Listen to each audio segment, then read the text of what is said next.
Hey, welcome to Spell Break. We're going to be looking at two games here from the recent Vortex Gallery 2021. It took place online, and I'll be reviewing every single set from top 8 because it's topical. First set is going to be Dabom versus IROCK. This is Iku versus Yukari.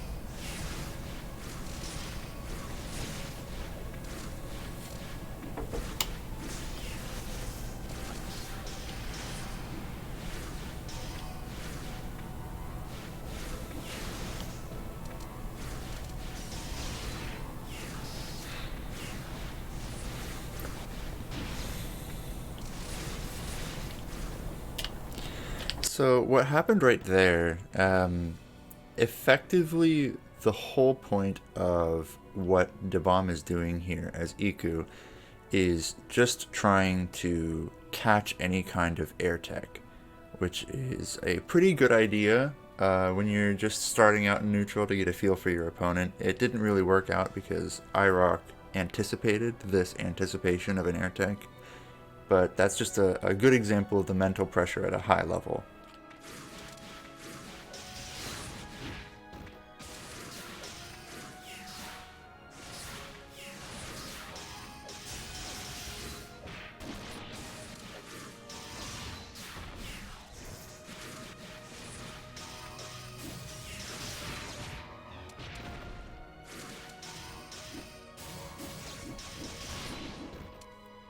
So what happened right there is this kind of terrible thing that happens with certain abilities. So Yukari's Pinwheel, her default 623, has this interaction unlike many other melees that will hit multiple times. It'll still be border escapable. You can still border escape that, despite the fact that it's just gonna hit you regardless. Some bullets that if they hit multiple times, you won't be able to border escape them, but Yukari's Pinwheel, Reimu's 2A, for example, they're really hard to border escape correctly because hitting the last hit is kind of tricky to time. So that's why Dabom got caught out by that.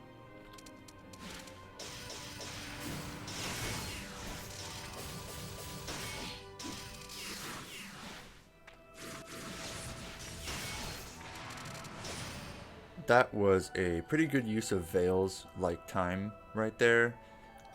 Basically, Dabom is 4 orbs down and doesn't want to die, so he used Veils to kind of prolong neutral. I'm expecting him to just kind of play it safe and regain some spirit. The Dial A was that very, very safe pressure there. He just kind of wants to get space.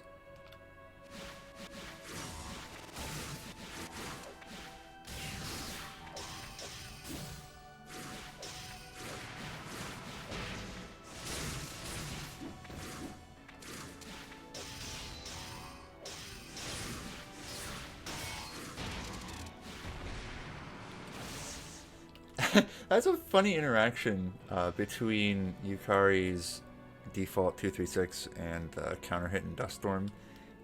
Because it knocked the bomb so high up, the default 236 that is supposed to kind of go from somewhere close to the ceiling just misses anyway. So you have to time that a little bit better. You have to delay it, I should say.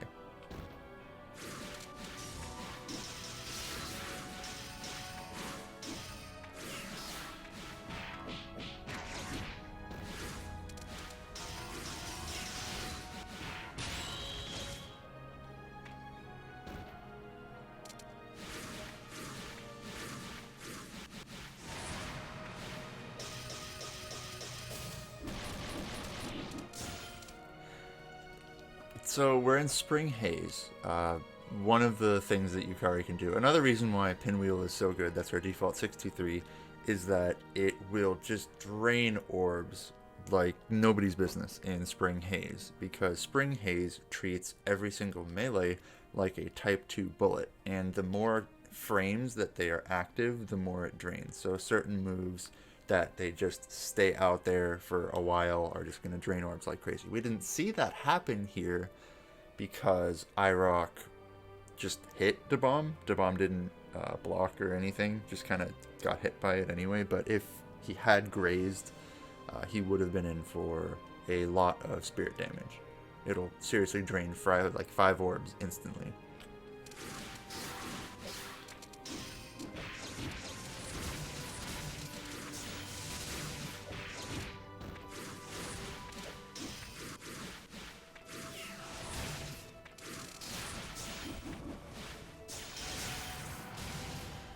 I am once again talking about Pinwheel here. So even though Pinwheel whiffed right here, it still isn't really punishable because the amount of frames that it is recovering is just nothing. So the B version, despite the fact that Yukari looks like a sitting duck, she's basically just kind of safe there unless you really have a good setup.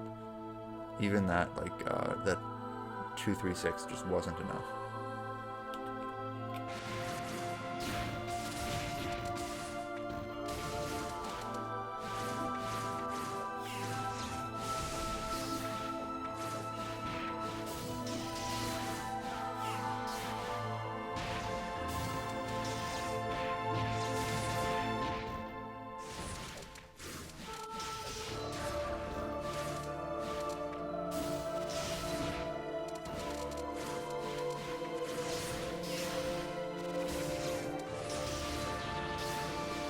That was such a nice border escape. So you can kind of buffer your border escape to where you can block some stuff. Usually that would be just a pressure reset because of the 3-card Ren.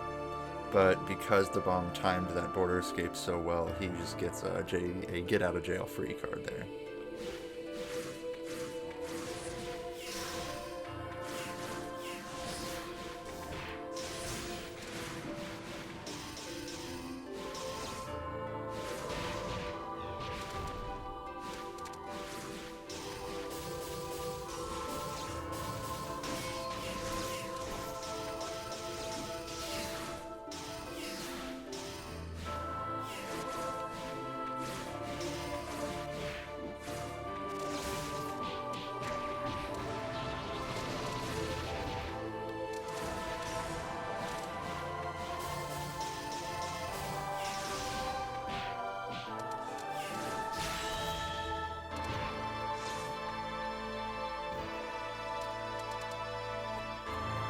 So there's not really much to say about that game. It just kind of played out really normally. There was just a lot of neutral happening, people throwing bullets around willy-nilly, and it just kind of ended very normally.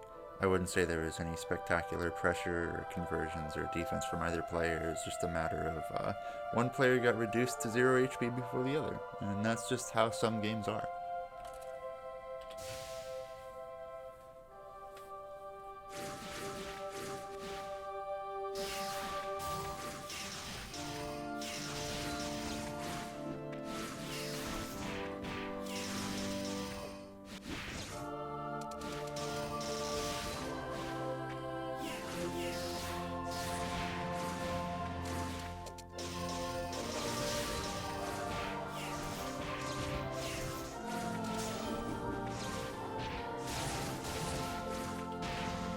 So we see the pinwheel whiffing again here, and it actually is punished, but you see how absolutely perfectly that setup had to work. If that was like a couple frames late, that just wouldn't have worked at all. And of course the conversion wasn't great anyway, so the air tech from IROCK led to some pretty good, we'll call it poking there.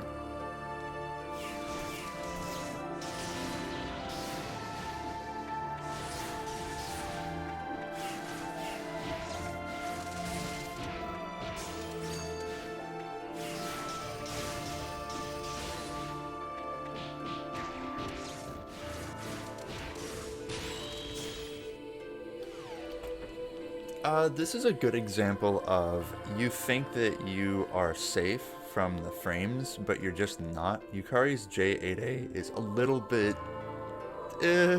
deceptive in the hitbox on it, especially because it may seem like she is going downwards, so it's not going to hit you because, you know, Yukari's going down, the move hits up, so obviously it's not going to hit, but sometimes it is just going to hit, and especially a player like IROCK, who pretty much lives and breathes resets, is probably going to hit you out of an air tech. He's probably anticipated your air tech, and if you air tech, you should be prepared to block.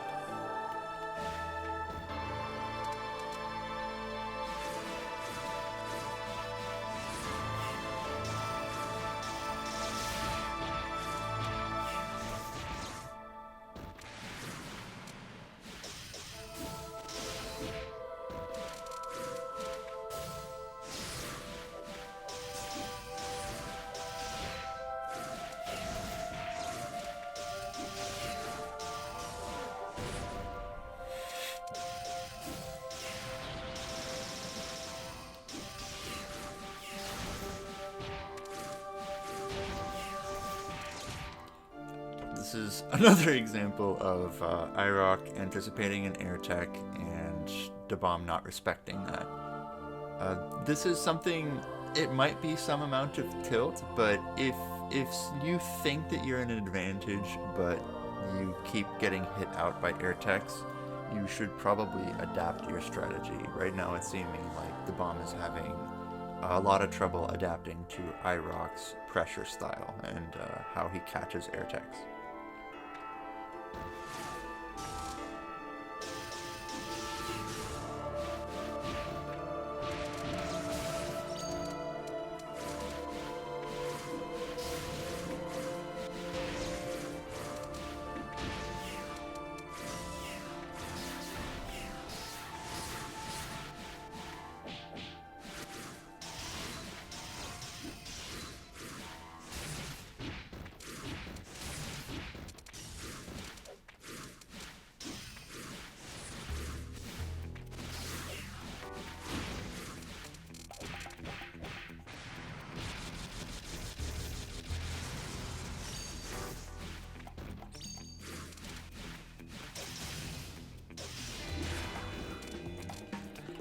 So with Hangeki, that's the Divine Raiment of the Dragonfish, it's a pretty standard defense card. If your move is meaty enough, it's just gonna trade and you can get a knockdown if you anticipate it. There's a couple of different ways to treat an anticipated Hangeki, one of which is to buffer a really meaty move like we saw Dabom doing.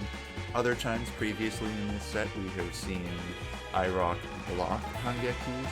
The only thing you have to keep in mind when blocking Hangekis is that it is an air unblockable hit, which means that you cannot block it if you are in the air. So make sure you're on the ground if you're trying to block.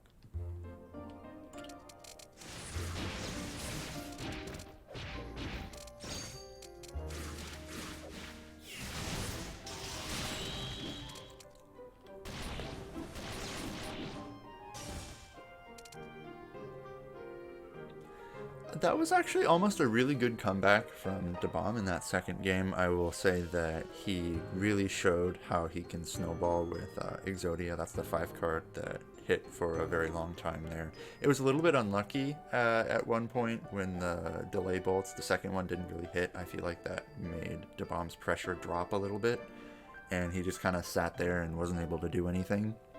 But other than that, that was a very standard set. Tomorrow is going to be Ionator versus Adelaide.